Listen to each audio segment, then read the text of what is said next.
forget to do. I do send these recordings out to everyone who's registered, just in case they can't join when we are here. Now, And I noticed that when we registered for all of them at the same time. Is that right? I think that's how it works. Yes. Hmm. Ernesto could probably speak better to that, or Gail or Alicia. They've been showing up quite regularly. because Yeah. because there's so many ways to sign in, and lately it's the easiest because I click on that one thing, man, follow the prompts, and boom, I don't know because every time I do it any other way, I have to register. And if you don't do it right, they want to know if you're a robot, and then that can snowball. Yeah, yeah. And every time Zoom changes their Yeah, right. update, everything changes again. So, Mhm. yeah. All right.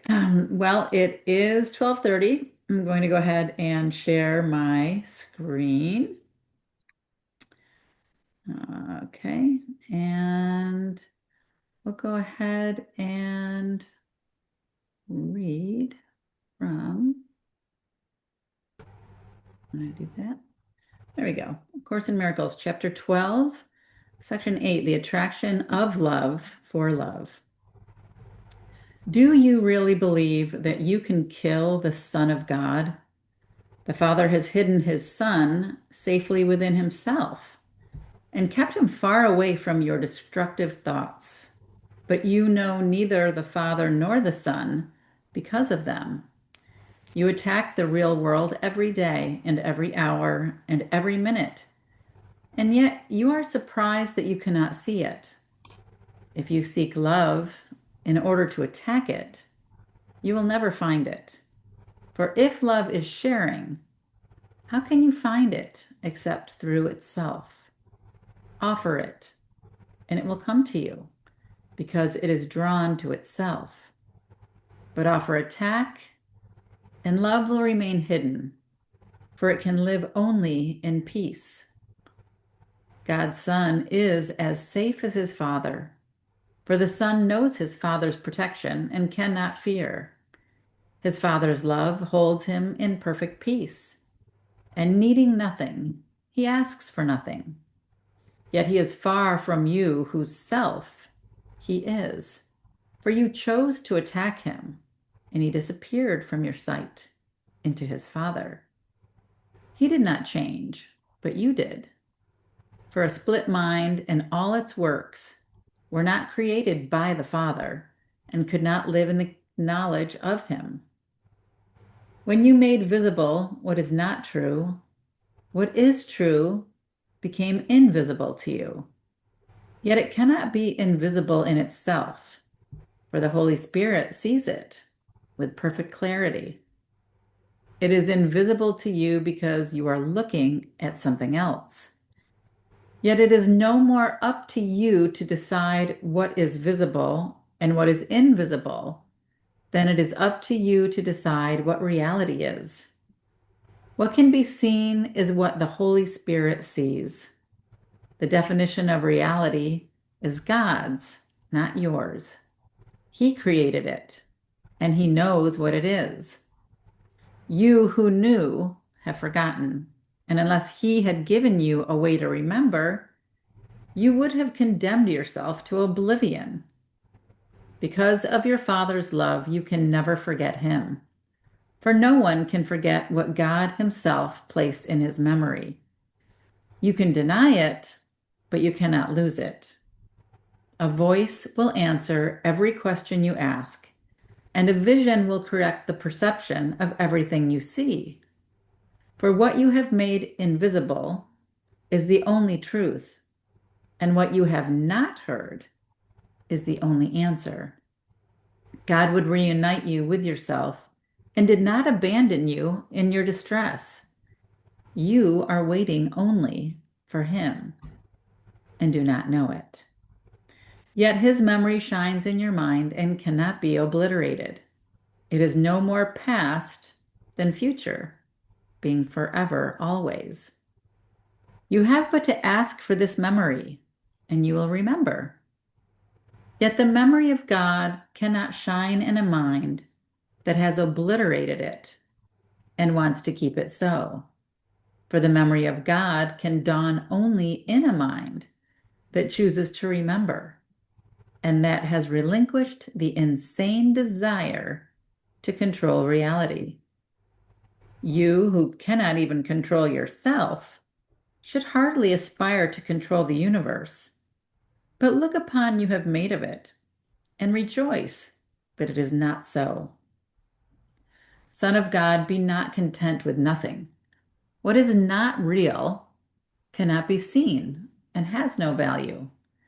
God could not offer his Son what has no value, nor could his Son receive it. You were redeemed the instant you thought you had deserted him. Everything you made has never been and is invisible because the Holy Spirit does not see it. Yet, what he does see is yours to behold, and through his vision, your perception is healed. You have made invisible the only truth that this world holds. Valuing nothing, you have sought nothing. By making nothing real to you, you have seen it. But it is not there. And Christ is invisible to you because of what you have made visible to yourself. Yet it does not matter how much distance you have tried to interpose between your awareness and truth.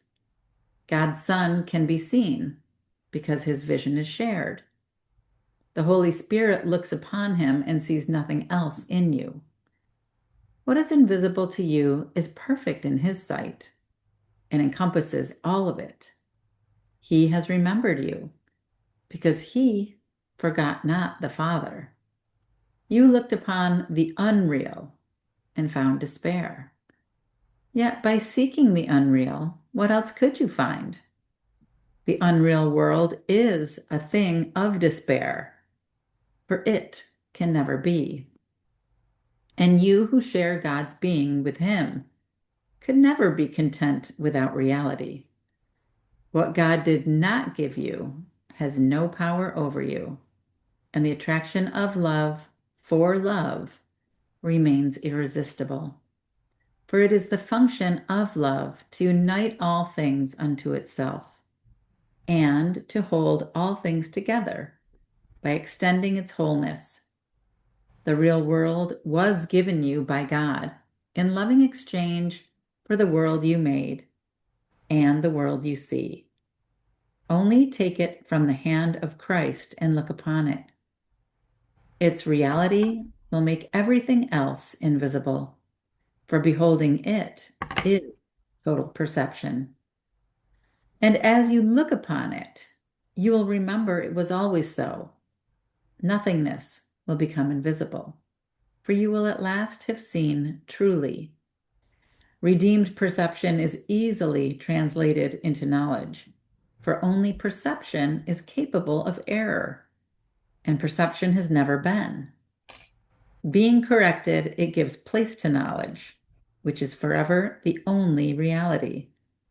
The at-one-ment is but the way back to what was never lost. Your Father could not cease to love his Son.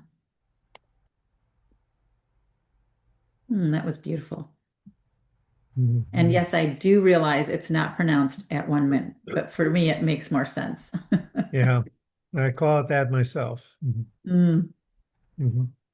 Well, I don't know about that. It's either potato or potato, and both are accepted.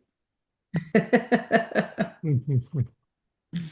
It all depends on where you put the stress or the syllable, the syllable.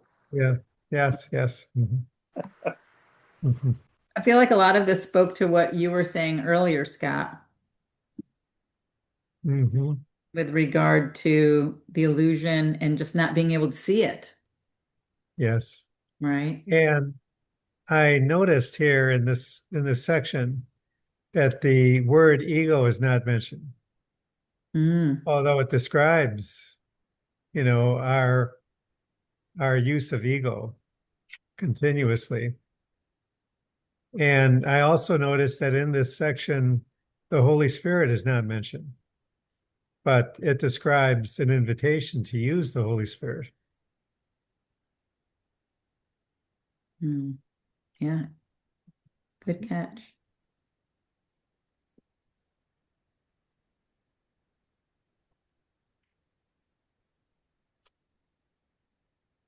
I like how it describes that when you choose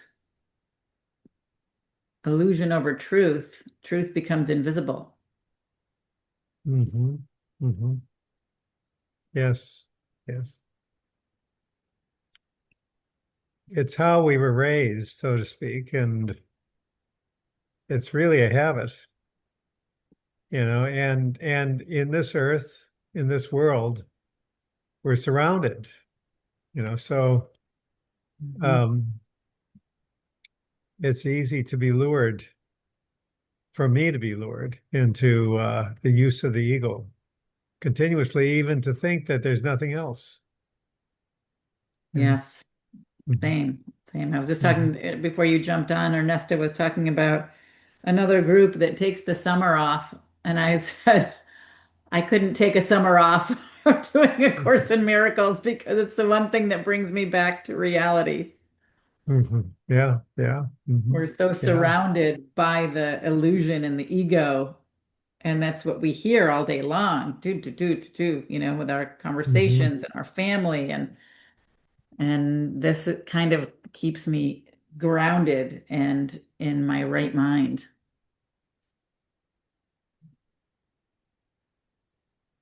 mhm. Anybody else have anything they want to share about this section, the attraction of love for love? So if for me, if we can keep our goal, no matter what's happening on that part of love, it's what makes us aware of when we're losing it and becoming triggered. If we can just come back to that one word, I think Yeah, that that's the mhm, key to being able to stay grounded. yeah. Mhm, Are we capable of, in the midst of probably losing it or having a meltdown, can we come back to that? Can we at that moment? And that's the key, I think, to really living the course. For me, anyway, for me, that's what I believe that I'm working towards.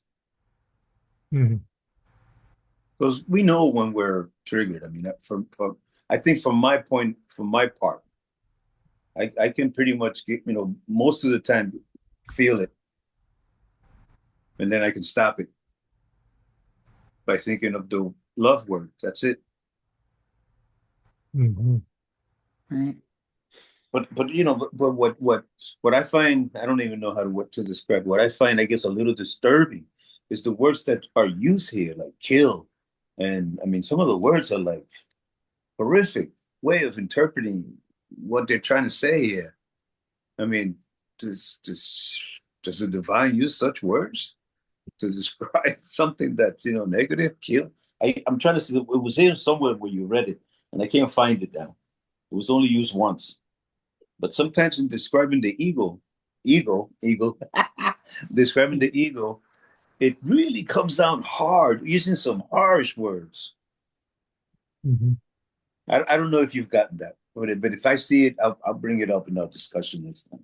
Oh, yes.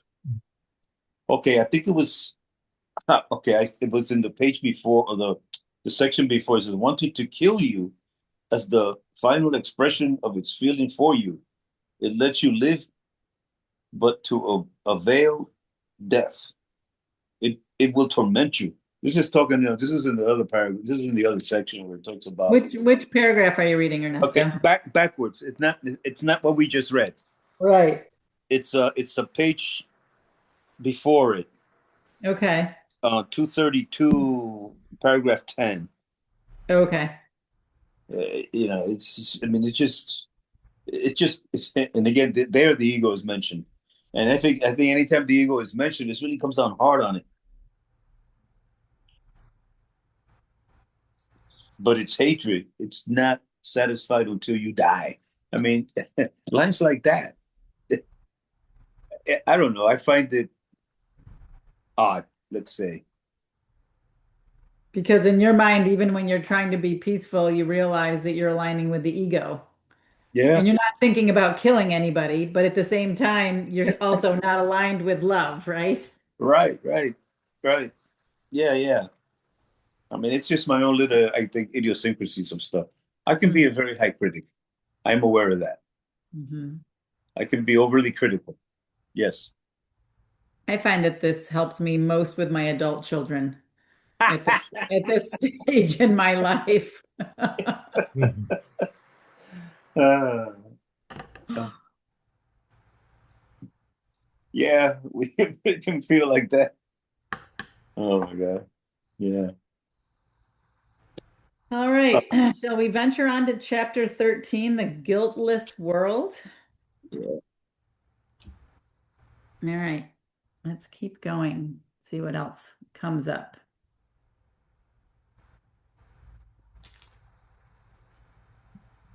Chapter 13, the guiltless world, introduction. If you did not feel guilty, you could not attack, for condemnation is the root of attack. It is the judgment of one mind by another as unworthy of love and deserving of punishment.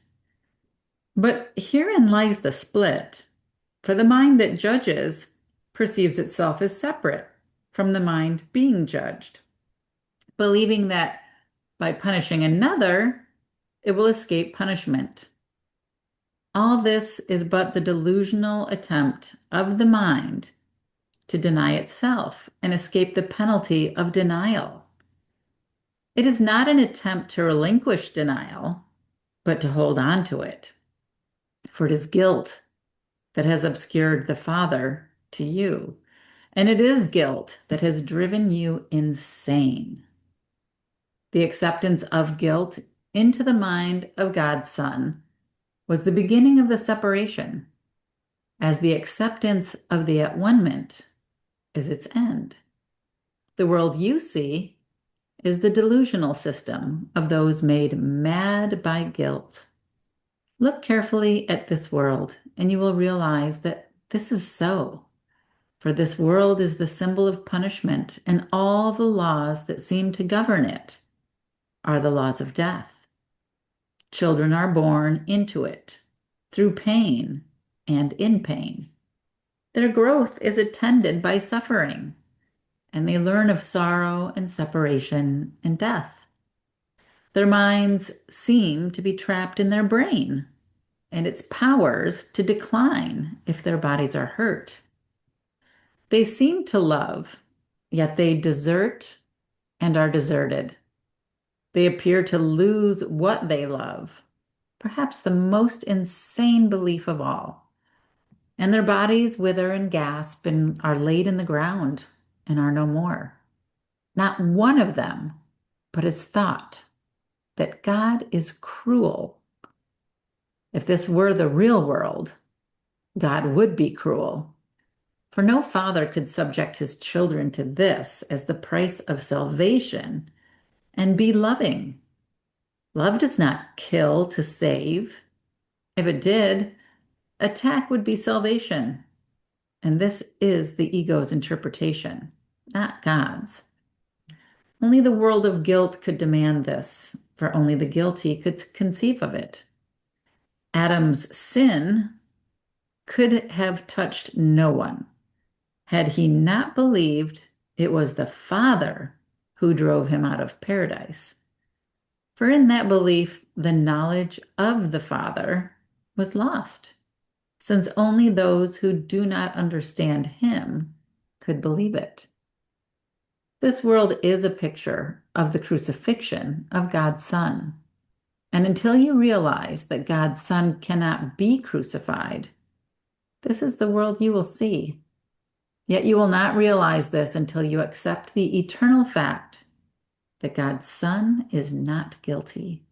He deserves only love because he has given only love. He cannot be condemned because he has never condemned. The at-one-ment is the final lesson he need learn, For it teaches him that never having sinned, he has no need of salvation.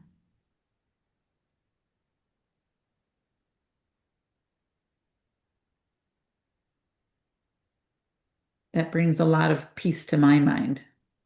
Mhm. Yeah. So as I understand this, the ego would have you go back in time to something that you thought you did and stay back in time so that you would feel the punishment from it. And there is a separation because if I am feeling this guilt, then uh, I feel no alternative but to release it by projecting it onto other people. Right. And so as I project it onto other people, I am separating myself from other people, Mm-hmm. seemingly with the mad idea that if I can throw it onto other people, that I won't feel guilty anymore. But the origin of that guilt isn't with the other people. It's my going back to these so-called memories, Mm-hmm. and which takes me away from the present. Right. Yeah. So it's a vicious circle. Mm-hmm. Right.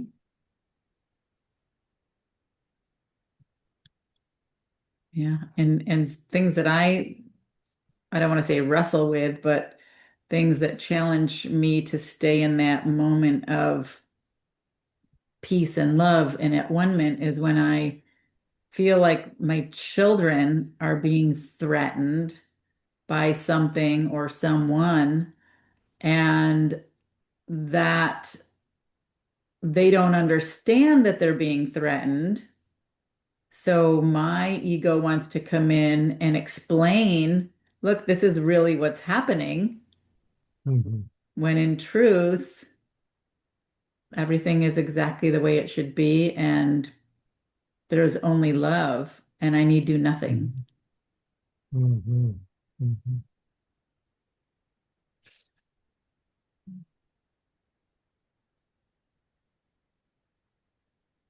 We can, though, convey undying love to the other person.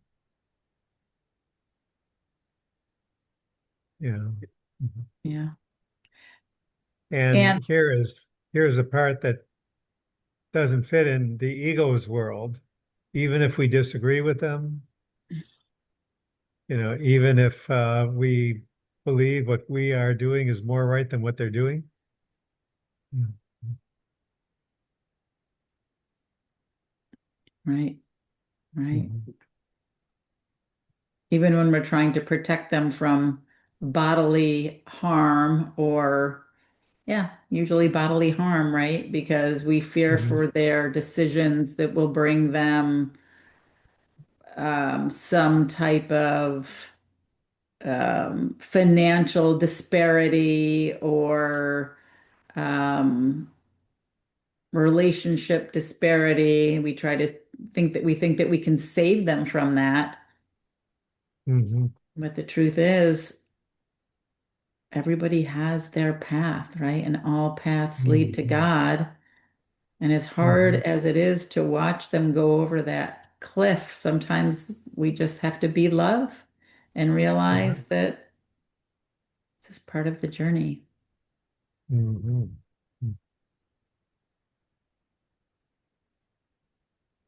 And our greatest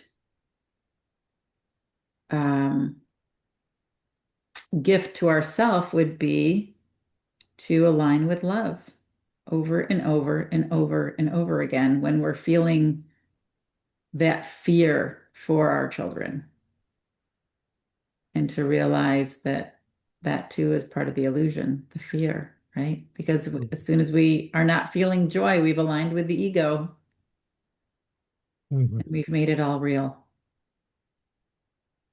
Mhm. Seemingly real. Pardon me? Seemingly real. Seemingly real, right? Hmm. Right. Hmm. But what we just read before is as soon as we do that, the real world becomes invisible to us. Yeah, yeah. Hmm. Hmm. As a lot of it is because we have that veil. As long as we're aligned with fear. Yeah. Hmm. Hmm. And herein lies the choice. The 60,000 choices a day with our 60,000 thoughts, approximately, Hmm. to be vigilant for mind wandering, right? Hmm. Course Hmm. in Miracles says you're uh, much too lenient when it comes to mind wandering. You must be more vigilant. Hmm. Hmm. Practice.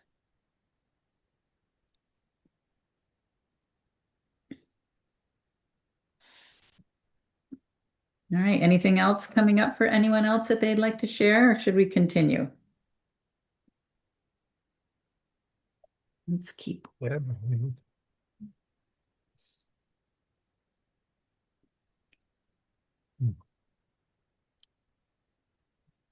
Shall we carry on? All right.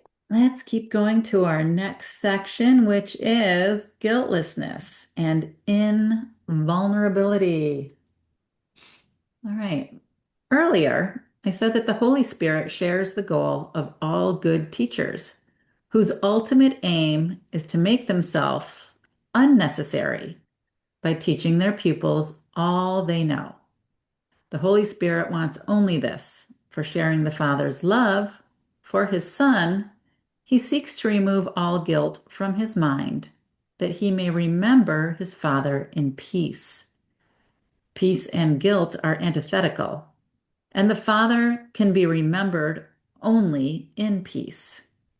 Love and guilt cannot coexist, and to accept one is to deny the other. Guilt hides Christ from your sight, for it is the denial of the blamelessness of God's Son. In the strange world that you have made, the Son of God has sinned. How could you see him then? By making him invisible. The world of retribution rose in the black cloud of guilt that you accepted, and you hold it dear. For the blamelessness of Christ is the proof that the ego never was and never can be. Without guilt, the ego has no life, and God's Son is without guilt. As you look upon yourself and judge what you do honestly, you may be tempted to wonder how you can be guiltless. Yet consider this: you are not guiltless in time, but in eternity. You have sinned in the past, but there is no past. Always has no direction. Time seems to go in one direction, but when you reach its end, it will roll up like a long carpet spread along the past behind you and will disappear. As long as you believe the Son of God is guilty, you will walk along this carpet, believing that it leads to death. And the journey will seem long and cruel and senseless, for so it is. The journey the Son of God has set himself is useless indeed, but the journey on which his Father sets him is one of release and joy. The Father is not cruel, and his Son cannot hurt himself. The retaliation that he fears and that he sees will never touch him, for although he believes in it, the Holy Spirit knows it is not true. The Holy Spirit stands at the end of time, where you must be, because he is with you. He has already undone everything unworthy of the Son of God, for such was his mission, given him by God, and what God gives has always been. You will see me as you learn the Son of God is guiltless. He has always sought his guiltlessness, and he has found it, for everyone is seeking to escape from the prison he has made, and the way to find release is not denied him. Being in him, he has found it. When he finds it is only a matter of time, and time is but an illusion. For the Son of God is guiltless now, and the brightness of his purity shines untouched forever in God's mind. God's Son will always be as he was created. Deny your world and judge him not, for his eternal guiltlessness is in the mind of his Father and protects him forever.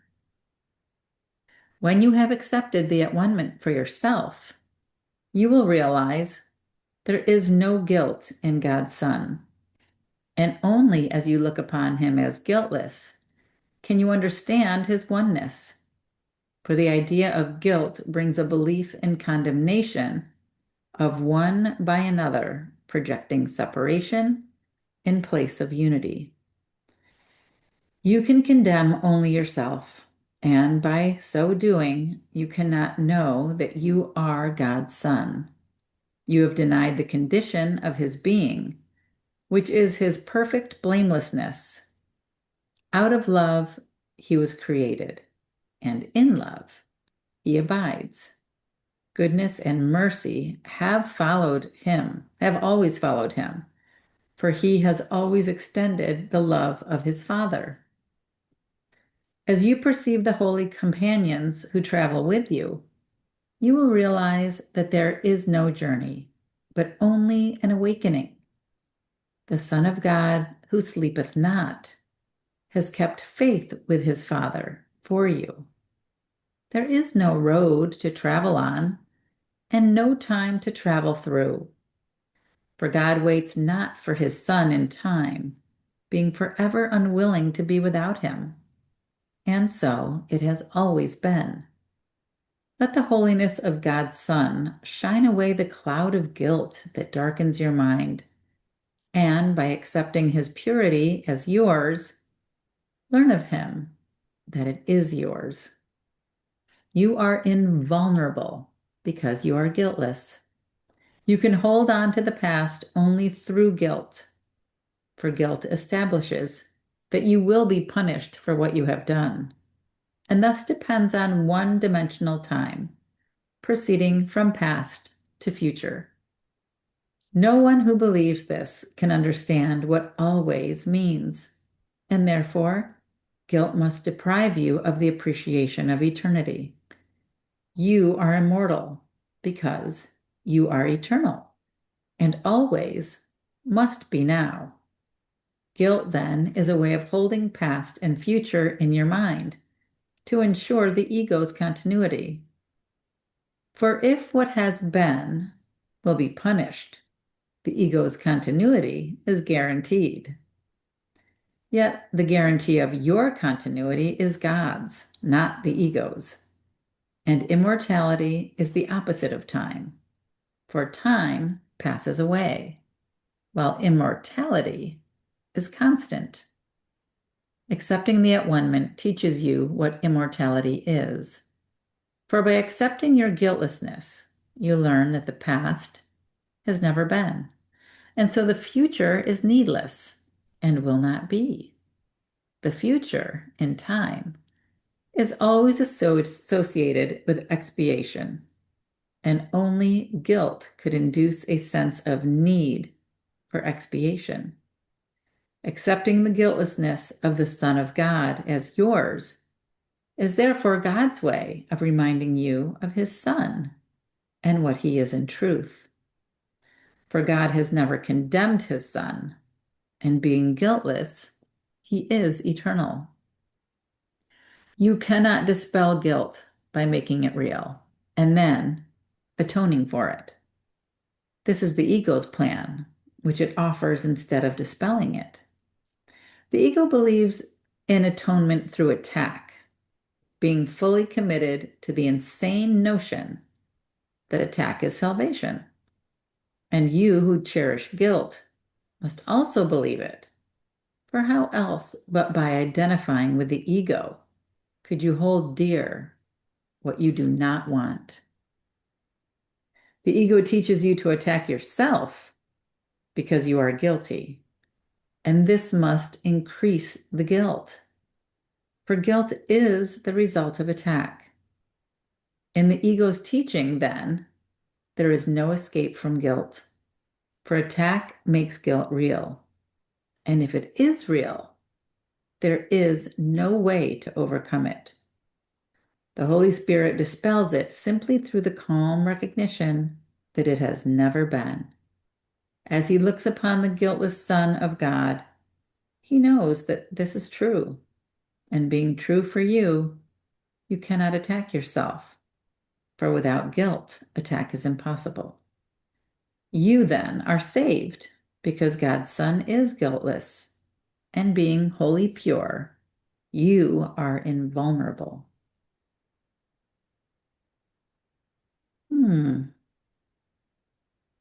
I like that. It makes me feel good.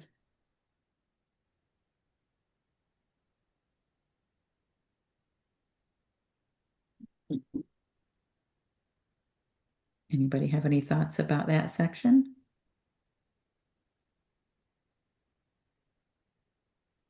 Well, I do like that last sentence a lot.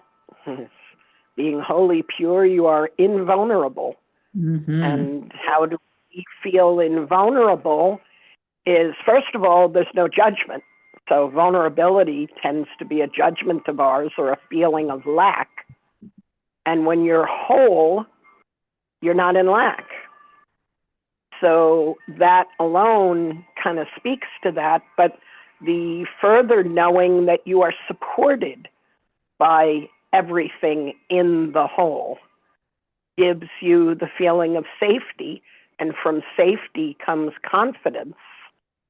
And from confidence, you are invulnerable to, unless you choose to be. So you know that you're inviting it when you feel somehow vulnerable or lesser than something else, because you're never alone and always supported. So you are abundant, in fact. Yeah, well said, Mary.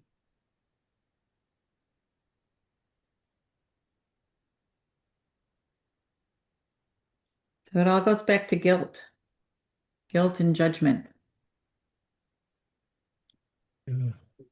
I think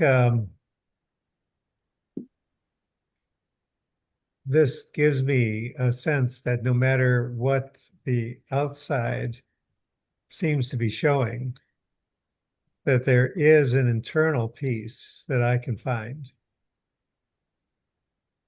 And all will be well. And all is well.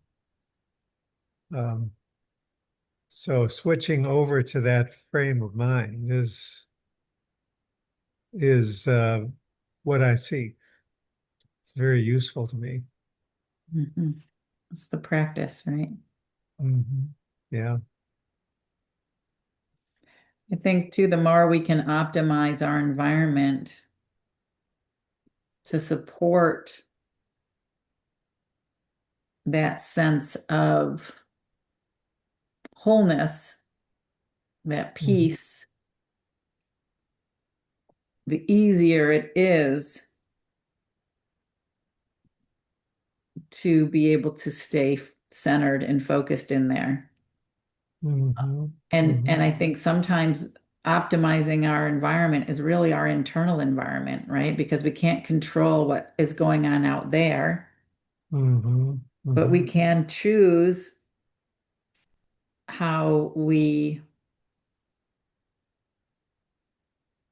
spend our thoughts, what we align our thoughts and emotions with, right? We can choose that. Mm-hmm.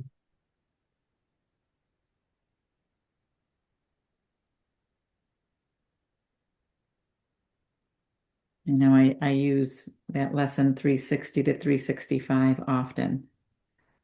This holy instant I give to you, be you in charge, for I shall follow you, certain that your direction will bring me peace. So I often make the mistake of thinking that I have to change it. I have to do the work, when really all I have to do is let go. Let go, let God, and give it. Give my thoughts to the one mind of God.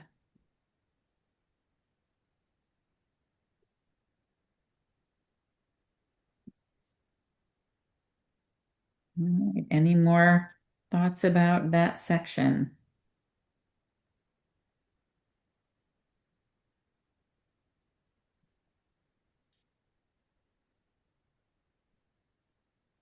All right, let's keep going then. The guiltless Son of God. The ultimate purpose of projection is always to get rid of guilt. Yet, characteristically, the ego attempts to get rid of guilt from its viewpoint only. For much as the ego wants to retain guilt, you find it intolerable, since guilt stands in the way of your remembering God, whose pull is so strong that you cannot resist it. On this issue, then, the deepest split of all occurs. For if you are to retain guilt, as the ego insists, you cannot be you. Only by persuading you that it is you could the ego possibly induce you to project guilt and thereby keep it in your mind. Yet, consider how strange a solution the ego's arrangement is. You project guilt to get rid of it, but you are actually merely concealing it. You do experience the guilt, but you have no idea why. On the contrary, you associate it with a weird assortment of ego ideals, which the ego claims you have failed. Yet you have no idea that you're failing the Son of God by seeing him as guilty. Believing you are no longer you, you do not realize that you are failing yourself. The darkest of your hidden cornerstones holds your belief in guilt from your awareness. For in that dark and secret place is the realization that you have betrayed God's Son by condemning him to death.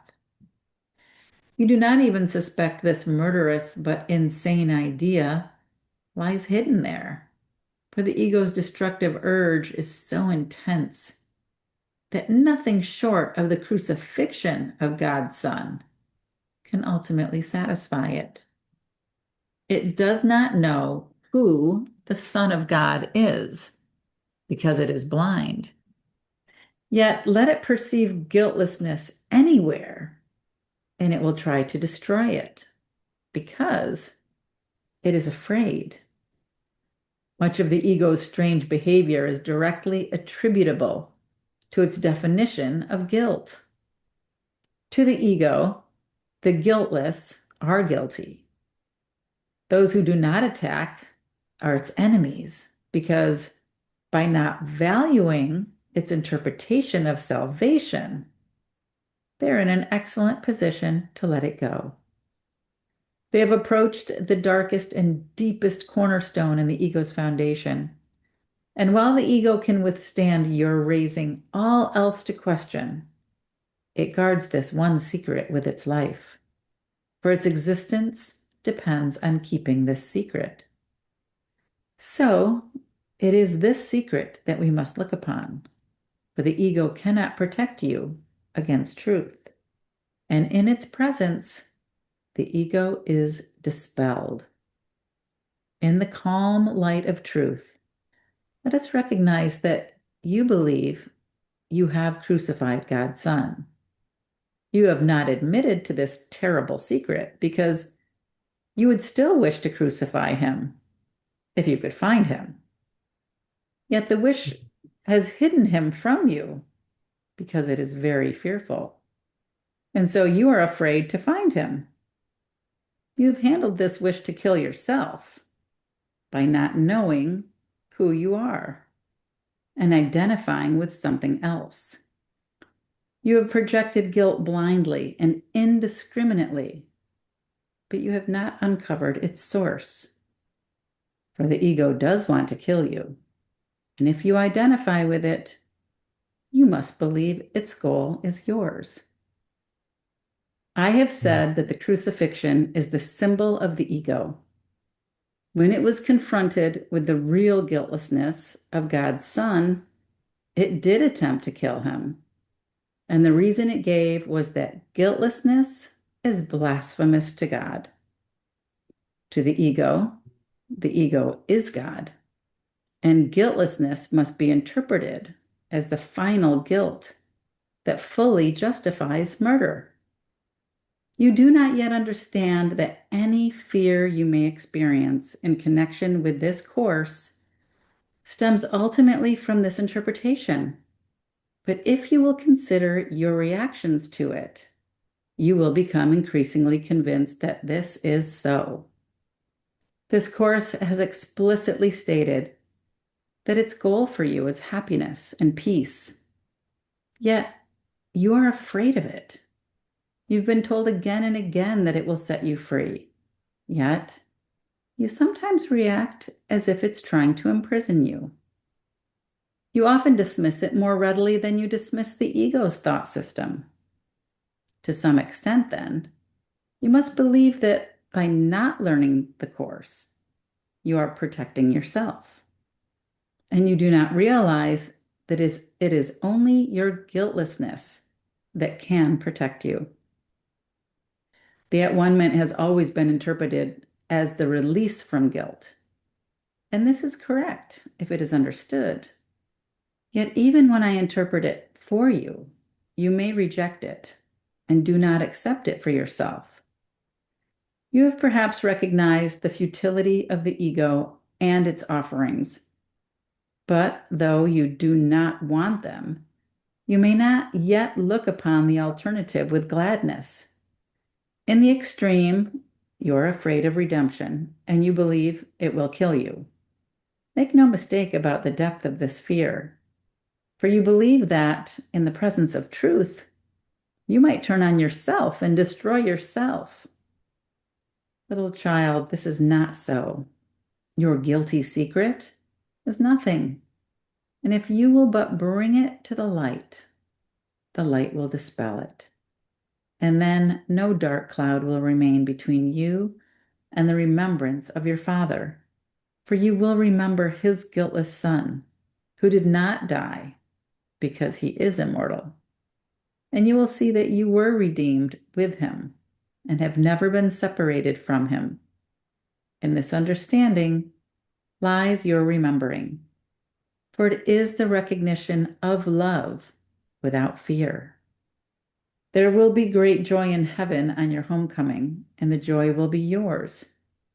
For the redeemed Son of Man is the guiltless Son of God, and to recognize him is your redemption. Okay.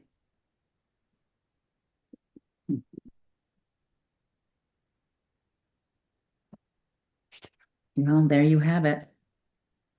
Mhm. Yes, and there you have it. You see how hard it comes down on the ego. Mm-hmm. It's out to kill you.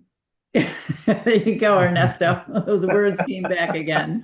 I mean, it really came down hard on, Yeah. it did.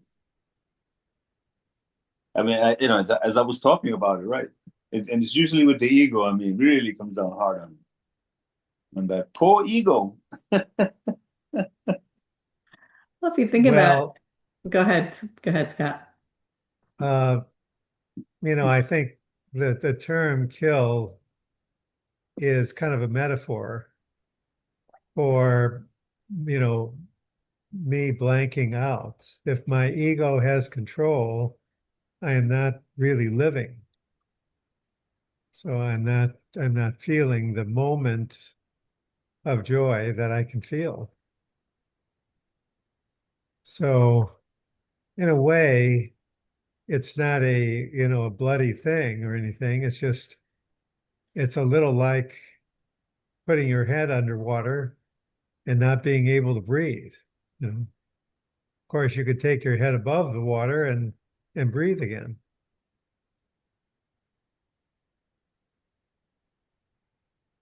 Yeah. The question I had here, and I just always explore it in different ways, is how do I bring this to light? How does that happen? When I'm in the darkness, how do I get to the light? When you're not feeling joy, how do you decide to feel joy in that moment? Yeah, yeah. Yeah. Yeah. I think it's the recognition, right? Something's gone Mm-hmm. wrong. Mm-hmm. And the Mm-hmm. practice of being willing to practice that. Mm-hmm. You Mm-hmm. know, whenever you're not feeling joy, just realize something's gone wrong. Oh no, something's gone wrong. What do I do now? Mm-hmm. Mm-hmm. And in that moment, you're aligned with the ego because you're not feeling joy, right? So Mm-hmm. whatever you decide Excuse me. is also going to be aligned with the ego. So you're not going to have any good resolution, Mm-hmm. right? Because you're incapable of it because you're aligned with fear. Mm-hmm. And the Mm-hmm. only way to get out of that place and align with love is Mm-hmm. to ask the Holy Spirit for help, Mm-hmm. which is the one Mm-hmm. thing we don't want to do because we want to be in Yeah, control. yeah, We yeah. want to fix it. There's got to be an answer, and I've got to get it right. So the asking and truly listening, Hmm. that's what bringing to light is. Right. Mhm. Right. And the course says it over and over and over again Mhm. that we need do nothing. Just have that little willingness. Right? But it's when our mind is aligned with fear and aligned with the ego, and we're determined to find an answer that we just Mhm. stay in Mhm. that Mhm. loop of fear, right? Yeah, yeah. I'm just going to toss out another way of looking at it.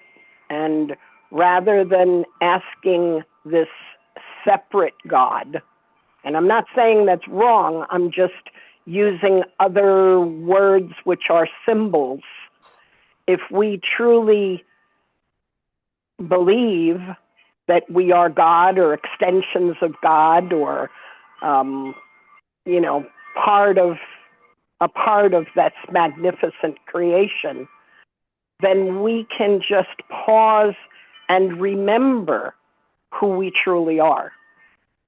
So we can Mm. pause in that moment and remember, I am God living this human life, choosing to have these human experiences, but I am God first. And so therefore, when we pause Mhm.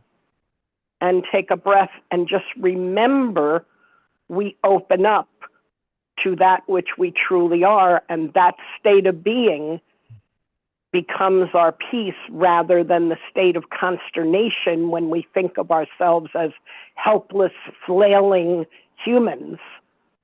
Mhm. Then we are not that, and then we are aligned again with our truth, but not through separation, but through communion. Yeah, but as long as we keep using words that we're used to associating with separateness, such as the word God, as opposed to love, let's replace that word with love as a way to make that the oneness be. Because I think because of what we have has been inculcated in us through the years, Mhm. the association of separation is when we say God is being outside of us. If we could think of it as being inside of us, sure, it will work. But Mhm. doesn't it work more when you think of the word love or your highest self as the oneness, Yeah. being closer to the oneness than the separation? And I don't even know if you Mm. understand what I'm saying because I myself have difficulty with it also. Yeah, But I I think it's all understand. yeah, it's all in the way we use our words and the association with the words that we use. Right. And each of us have had different indoctrinations Right. and early conditioning, right? So understanding that words are but symbols of symbols and they hold all the meaning they have for us based on what, the meanings we've given them, right? So Mm. your word love might be someone else's word God, right? Exactly. But I agree with you that it's whatever word speaks to you, Mhm. to hold that place of oneness, right? The one Yes. mind of love, the one mind of God. I think the one of the most profound things we've read in the last year, or I've understood in the last year through our readings, because obviously I've read this so many times. When we got to that section that said, when the student is ready, the teacher appears, right? Mm. And I always thought of that as the Holy Spirit, like, or some other embodied soul appeared, Entity, right? right? Some other entity appeared. And it's all within you, right? When the student is ready, the teacher appears. So it's you're ready to accept that role within yourself, that you are God and that the Holy Spirit is that connection to that one mind of God for you. And as as you were saying, or as Mary was saying, it's not something outside of you, right? That it is Yeah. within you, that teacher is within you. And then that teacher helps you to understand that the pupils, who would be the other brothers that you feel that you're separated from, Mhm. are those opportunities when you see the Christ in them, then they Mhm. become the student who is ready for the teacher. But Mhm. it's through that Yes. recognition of the Christ in them that now they have that aha moment of, oh, within me, the Christ is within me. And so then within them, the student is ready and the teacher appears, because that's what it's all about, right? Seeing the Christ in your brother is that Mhm. awareness of the at one ment, and the awareness that we are all part of the one mind of God. And then everything becomes the real world, becomes visible to us. Yeah. Yeah. So we And then, become enlightened, yes, and also this whole process with another human being becomes a lesson for us. And at the same time, I can extend love to another person, which is in a sense yes, a miracle for me, and even a miracle for them. yeah. And the Course says you cannot go to God without your brother. Hmm. Until you Hmm. can see God within your brother, you won't be able to see it within yourself. Yeah. Exactly. Yeah. Mhm. Hmm. So, yeah. Well, we'll hold off for the next section till next Monday, getting into the fear of redemption. This was some good conversation. Hmm. Yeah, does anybody else have any other burning shares that they'd like to share or talk about?